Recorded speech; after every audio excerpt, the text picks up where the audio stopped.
என்னடா அவளை சமாதானம் படுத்திட்டு வந்துட்டியா? கல்பனாவை யாருப்பா சமாதானம் செய்யறது? உன் கல்யாணத்துக்காக நாள் குறிக்க நாங்க போயிருந்தோம். அந்த நேரம் பார்த்து ரஞ்சிதாவை வீட்டுக்கு கூட்டிட்டு வந்தது உனக்கு தப்பா தெரியலையாடா? கல்பனாவோட மனசு எவ்வளவு வருத்தப்படும்னு கொஞ்சமாவது யோசிச்சு பாத்தியாடா?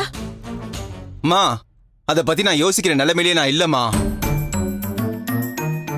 அப்பா எப்படி விழுந்தாருங்கிறதுல எனக்கும் ரஞ்சிதாக்கும் சந்தேகம் இருக்குமா?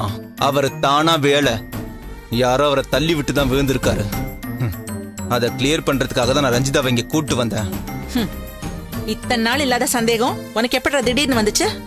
அம்மா, ரஞ்சிதா தான் கொஞ்சம் கொஞ்சமா இவனை ஏத்தி விட்டு இவன் மனசையே விஷமாக்கி இருக்காமா. இங்க பாரு வித்யா, யாரும் என்னை ஏத்தி தான் விடல. எனக்கும் யோசிக்க தெரியும். அப்பா எப்பவுமே நிதானமா தான் நடப்பாரு, கவனமா தான் இருப்பாரு. அவரு தவறி விழுந்தாருங்கிறது என்னால நம்பவே முடியல. அப்படின்னா அப்பா ஹாஸ்பிட்டல் இருக்கும் போதே நீ இதை பத்தி பேசிருக்கணும்ல. இத்தனை நாளா விட்டுட்டு இப்ப கேக்குறேன்னா அப்ப அதுக்கு பின்னாடி அவதானே இருக்கணும். அருண், இந்த வீட்டுல இருக்கிறவங்க எல்லாம் நம்ம குடும்பத்தை சேர்ந்தவங்கடா. அவ சொல்றாங்கிறதுக்காக நம்ம குடும்பத்து மேலே நீ சந்தேகப்படுவியா? அக்கா, சந்தேகப்பட்டா தானக்கா உண்மையை கண்டுபிடிக்க முடியும். அவர் தவறி விழுந்துட்டாருங்கிறது தான் உண்மை. இந்த பேச்ச இதோட விட்டுருங்க.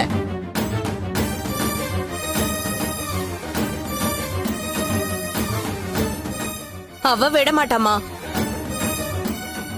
கல்பனா தான் அப்பவே சொன்னாலே, இவ மேல பழிய போட்டு வீட்டை விட்டு துரத்தி கல்யாணத்தை நிறுத்தணும். அந்த பிளானோட தான் அவ எல்லாத்தையும் செஞ்சிட்டு இருக்கா. இவனும் அவ சொல்லி கொடுத்த மாதிரியே ஆடிட்டு இருக்கான்.